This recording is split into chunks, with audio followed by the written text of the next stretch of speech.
Hello and namaste friends, welcome back to the channel.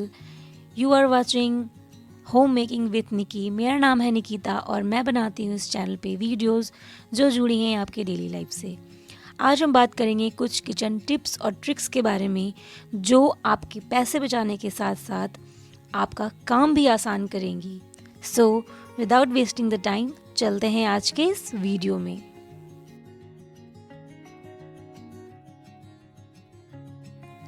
इस तरह के टेक अवे कंटेनर्स जो हमें बिस्किट और केक्स में मिल जाते हैं, उनका यूज़ मैं करती हूँ अपने किचन टॉवल्स को स्टोर करने के लिए।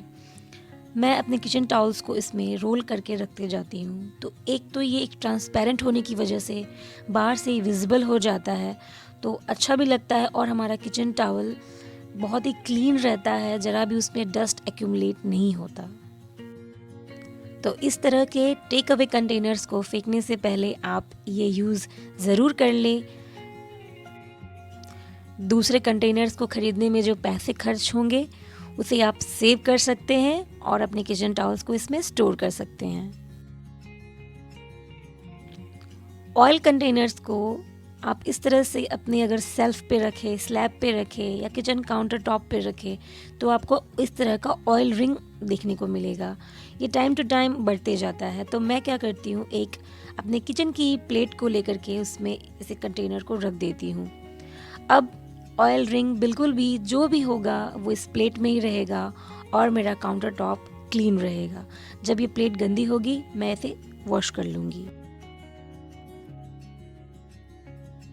हमारे पास इस तरह के कुछ मसाले इकट्ठे हो जाते हैं जिन्हें हम अपने किचन कंटेनर में नहीं फिल करते। मैं उन्हें उन्हीं में रबर बैंड लगा के सील कर देती हूँ और इसे स्टोर करने के लिए मैं एक कार्डबोर्ड का इस तरह का बॉक्स यूज़ करती हूँ। बस उसी में मैं इन्हें अरेंज कर देती हूँ और अपने किचन में स्टोर कर लेती हूँ। तो इससे क्या होता है कि 1 बाय 1 गिरने के कोई चांसेस नहीं रहते और ईज़िली ये निकल जाते हैं। आप चाहें तो इन बॉक्स को अच्छे से डेकोरेट करके एक अच्छा सा कंटेनर भी बना सकती हैं। मैं एज एग्जाम्पल के लिए बस इसे मैंने आपको दिखाया। हमारे फ्रिज का ये लोअर पार्ट जहां आलू प्याज वगैरह स्टोर करने के लिए दी जाती है, तो वैसे ही मैं भी इसमें स्टोर करती हूँ। तो जिस तरह आपको ये दिख रहा है कि स्टोरेज के साइड साइड में जाले जैसे बने हुए हैं, तो उन जालों में से प्याज के छिलके, डस्ट वगैरह फ्रिज के नीचे गिरने लगते हैं और आफ्टर अ टाइम वहाँ साफ़ करना थोड़ा मुश्किल हो जाता है। तो मैं इस तरह के कार्डबोर्ड का एक टुकड़ा लेकर के उसे अंदर में फिक्स कर देती हूँ, लगा देती हूँ। तब क्या होता है कि जो भी प्याज के छिलके वगैरह होते हैं वो उसी में रहते हैं और जब ये प्याज ख़त्म हो जाता है मैं उसे कार्डबोर्ड को उठा करके डस्टबिन में उसे डिस्पोज कर देती हूँ। इससे मेरा फ्रिज का लोअर एरिया बिल्कुल भी गंदा नहीं होता, क्लीन रहता है। और इस तरह का प्याज में आप अगर लहसुन वगैरह को एक साथ डाल देते हैं तो खोजना थोड़ा मुश्किल हो जाता है। तो उसे सेपरेट करने के लिए इस तरह का एक बास्केट यूज़ कीजिए तो ईज़िली आपको दोनों चीज़ें मिल जाएंगी और ये तरीका आपको अच्छा लगेगा, देखने में भी बहुत ही ऑर्गेनाइज लगेगा।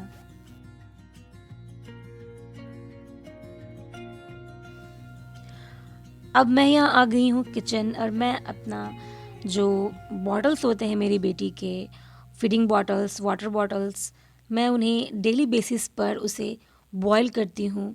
ये बहुत ही ज़रूरी है कि हम बच्चों की चीज़ों को प्रॉपर क्लीन करें, उन्हें हाइजीन मेंटेन करवाएं, क्योंकि एक तो हम उन्हें वॉश नहीं करते, कभी वो फिंगर मुंह में लेते हैं, कभी कुछ डाल लेते हैं, डस्ट वगैरह चला ही जाता है।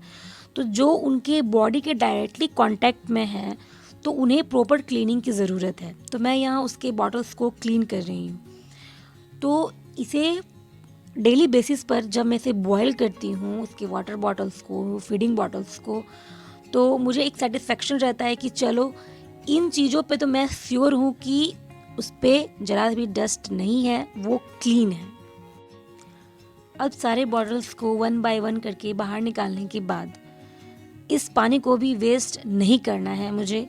इस गर्म पानी को भी एक अच्छे जगह पे यूटिलाइज़ करना है। तो देखते हैं कि इसका यूटिलाइज़ मैं कैसे करती हूँ। मैं इसी पानी में थोड़ा ठंडा पानी मिक्स करके थोड़ा टेम्परेचर को कूल डाउन कर देती हूँ। मैं किचन में ही इस तरह का एक मग रखती हूँ। इसी मग में इस पानी को थोड़ा ले करके और इसी में मैं थोड़ा डिटर्जेंट ऐड करती हूँ। अब डिटर्जेंट ऐड करने के बाद मैं किचन टॉवल्स को इसी में वॉश करती हूँ। तो इससे क्या होता है, किचन टॉवल्स डेली बेसिस पर गर्म पानी में क्लीन होता है, साथ ही उसमें डिटर्जेंट भी जाता है। मैं डिटर्जेंट को घोलने के लिए जो ब्रश का यूज़ करती हूँ वो किचन में भी कभी न कभार यूज़ हो ही जाता है, तो उसको भी मैं इसी के अंदर डाल के जो डिटर्जेंट को मिक्स करती हूँ उसमें मेरा ये ब्रश भी क्लीन हो जाता है। और किचन टॉवल जो गर्म पानी में क्लीन होता है तो ज़रा भी उसमें जर्म्स बिल्कुल भी नहीं होते, और जो किचन में जो तेल मसाले वगैरह के जो दाग लग जाते हैं वो भी प्रॉपरली क्लीन हो जाते हैं। तो इससे क्या होता है कि मैं उस गर्म पानी को जो बॉटल बॉयल करने में यूज़ की थी वही पानी मेरा इस किचन टॉवल को क्लीन करने में हो जाता है। तो इससे मेरे गैस की भी बचत होती है, टाइम भी कम लगता है, साथ ही गर्म पानी भी अवेलेबल हो जाता है कि मैं अपने किचन टॉवल्स को क्लीन कर सकूं। सो ये आइडिया आपको कैसा लगा प्लीज़ ज़रूर कमेंट में बताइएगा।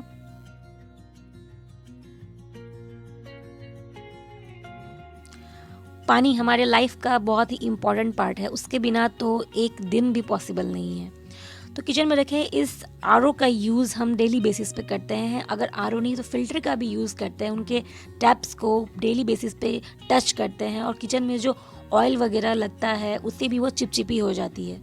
तो उसे नज़रअंदाज ना करते हुए आप उसकी क्लीनिंग बस 2 मिनट लगेंगे हार्डली। आप एक वाइप्स को लेकर के आप उसके एरियाज़ को बहुत ही ईजिली क्लीन कर सकते हैं। टैप्स के जो बहुत सारे एड्स दिए हुए हैं और जो कंटेनर साइड में दिया हुआ है, जो ड्रेनेज का जो पाइप है, वहाँ भी इस वाइप्स को आप अपने हाथों से ही बहुत ही ईजिली क्लीन कर सकते हैं, और इससे आपका जो आरओ है वो कभी भी नहीं लगेगा कि उसमें ऐसा कोई डस्ट है या फिर ऐसे कोई तेल के दाग लगे हैं। तो इसे आप वीकली क्लीन कीजिए या 15 दिन पे कीजिए तो आपको फ़र्क ज़रूर दिखेगा और आपका काम भी आसान होगा। अगर लंबे टाइम तक उन चीज़ों पर ध्यान नहीं दिया जाए तो आपको एक बार में बहुत ही लंबा टाइम लगेगा, और ये नॉर्मल वाइप से उस टाइम क्लीन नहीं होगा। आपको उस पर डिटर्जेंट, गर्म पानी, बहुत कुछ देना पड़ेगा, और वो सब उस आरओ मशीन के लिए सही नहीं है। सो टाइम रहते हुए इन चीज़ों की क्लीनिंग आप झटपट कर लें तो आपका काम आसान होने के साथ साथ आपके जो अप्लायंसेस हैं वो भी लाइफ लॉन्ग चलेंगे। चीज़ों को बेफजूल नहीं जाने दिया जाना चाहिए, ऐसा मेरा मानना है। वाइप्स में ऐसे बहुत से पार्ट थे जहाँ पे डस्ट अभी नहीं लगा था, जहाँ मैंने क्लीन नहीं किया था, तो बस इन पाइप्स को भी लगे हाथ क्लीन कर दीजिए, क्योंकि वहाँ पर सिंक एरिया में आप बर्तन वॉश करते हैं, आप बर्तन धोते हैं, वहाँ पर साबुन के छींटे या फिर तेल वगैरह जो भी लगता होगा वो पाइप को भी गंदा करता ही है, तो उसकी भी क्लीनिंग आप उस वाइप से कीजिए। So friends, that's all for today. I hope you like the video. अगर वीडियो पसंद आया है तो प्लीज़ उसे लाइक कर दीजिए, और अगर चैनल पे नए आए हैं तो उसे सब्सक्राइब कर दीजिए। सो मिलते हैं अपने नेक्स्ट वीडियो में, तब तक के लिए स्टे हैप्पी, स्टे ब्लेस्ड।